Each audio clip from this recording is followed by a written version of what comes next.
Slit-mouthed shadows. It was a pitch-black night. The moon, a thin sickle, hung listless over the bones of the Shirokawa Sanatorium. Once majestic, the abandoned hospital had weathered years of howls from the sea and sighs from the wind, the salt creeping through its splintered window frames. When the tide retreated, it left the stones slick, the air forever gritty with brine and a faint, sour chemical tang. Kana was drawn here by whispers, a dare circulating among her classmates. She was 19, fiercely logical, a student of science, yet she bristled at being called cowardly.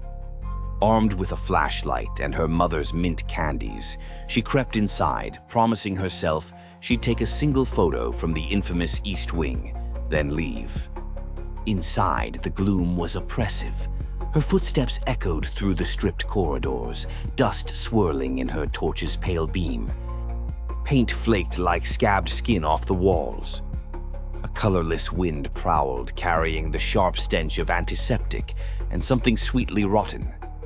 She found the East Wing, 5 doors, all ajar save for one, its faded paper signs scrawled with kanji. As Kana snapped her photo, her light caught something at the far end, a figure in a long beige coat, head bowed, black hair leafing over her shoulders. It was the distinct white of a surgical mask that made Kana's heart freeze. The woman moved with a peculiar, unnatural glide. Her voice, when it emerged, was a breathy purr. "Do you think I am pretty?" Kana's voice caught in her throat, but she managed a measured, "I suppose so." A pale hand reached for the mask, delicately peeling it away. The woman's mouth was an obscene, jagged grin shredded from ear to ear, lips torn and teeth exposed in the pale beam.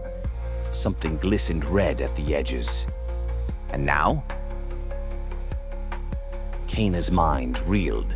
She remembered the rumors, vague answers, candies. With a trembling hand, she fished the mint from her pocket, pressing it to her lips. "I think beauty is different for everyone."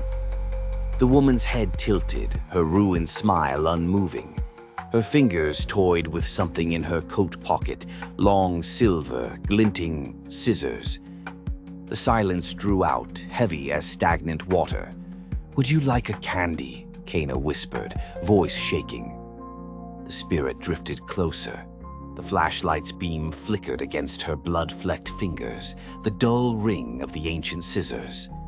Slowly, the woman reached out, her eyes, once beautiful, Kana imagined, wide and bottomless. She plucked the mint from Kana's palm, bringing it to her lips. For an impossible moment, her ghastly mouth cradled the thing, a grotesque parody of sweetness and normalcy. A soft, satisfied sigh slipped from the slit mouth. Then, as quickly as she'd appeared, Kuchisake-Onna faded, her footsteps receding into the darkness, leaving only the antiseptic tang and the faint, chilling echo. "You are clever. Are you sure you are not afraid?" Kana stumbled from the sanatorium, the mask still pressed in her memory, the cold taste of mint lingering on her tongue, and a thin blood-red seam whispering at the corner of her mouth, as if a nightmare had marked her for return.